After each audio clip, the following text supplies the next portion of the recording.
नमः शिवाय। मित्रों नमस्कार, मैं पंडित श्यामधर शास्त्री आज विशेष रूप से चर्चा करेंगे संकष्टी चतुर्थी के बारे में। माघ मास के कृष्ण पक्ष के चतुर्थी को हम संकष्टी चतुर्थी के रूप में जानते हैं, जो इस वर्ष दिनांक 31 जनवरी 2021 को दिन रविवार को मनाया जाएगा। गणेश चतुर्थी का क्या है पौराणिक महत्व, उससे पहले जान लें चंद्रोदय का समय।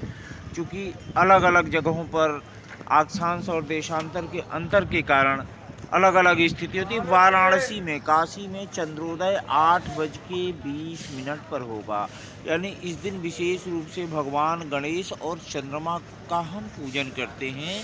चंद्रमा को अर्घ देने के बाद हम पूजन समाप्त करते हैं, प्रसाद ग्रहण करते हैं। तो इसका क्या है पौराणिक महत्व, इस पर हम बात करेंगे। एक समय भगवान शिव और माँ पार्वती नर्मदा नदी के किनारे टहल रहे थे। टहलते टहलते उन्होंने कहा चौसर खेलना है, और शिव और पार्वती चौसर खेलने के लिए बैठ गए। किंतु हुआ कि बीच में देखने वाला कौन होगा, निर्णय कौन करेगा कि किसकी हार और किसकी जीत हुई।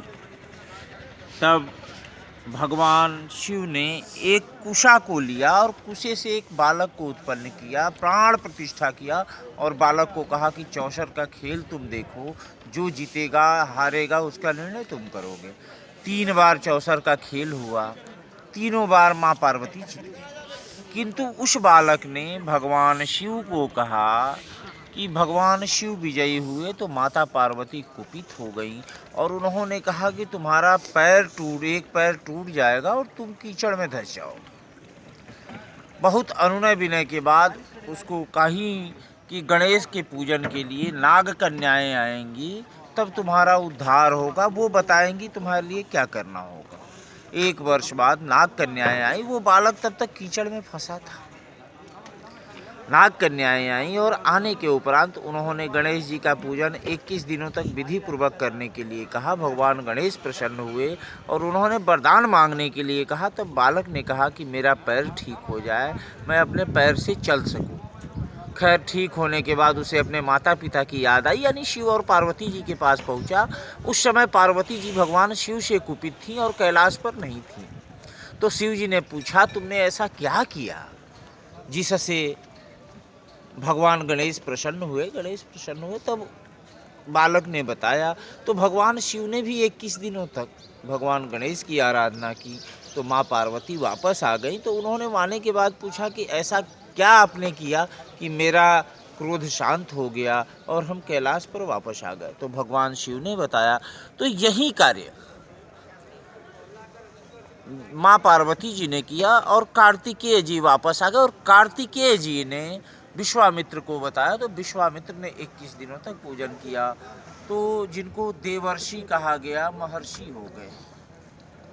तो ये है पौराणिक महत्व, ये है मान्यताएं कि भगवान गणेश विघ्नहर्ता हैं, गजानन हैं, समस्त तरीके के कष्टों को, विघ्नों को हरते हैं। संकष्टी चतुर्थी के दिन भगवान गणेश का पूजन करने से संतान दीर्घायु होता है, समस्त तरीके की आर्थिक परेशानियां, मानसिक कष्ट समाप्त हो जाते हैं। इस दिन प्रातःकाल महिलाएं प्रातःकाल स्नान ध्यान करके और पूरे दिन निर्जला व्रत रहती हैं, संतान के दीर्घायु के कामना के लिए।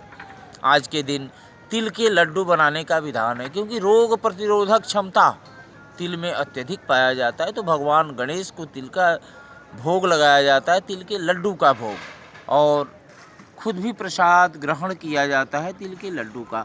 तो 31 जनवरी 2021 को दिन रविवार को संकष्टी चतुर्थी मनाया जाएगा। और ध्यान दें, 8:20 पर चंद्रोदय होगा, चंद्रदेव का दर्शन होगा। और संकष्टी चतुर्थी का व्रत करने से, पूजन करने से समस्त तरीके के दुख शोक कष्ट समाप्त हो जाएंगे, इसमें कोई संदेह नहीं है।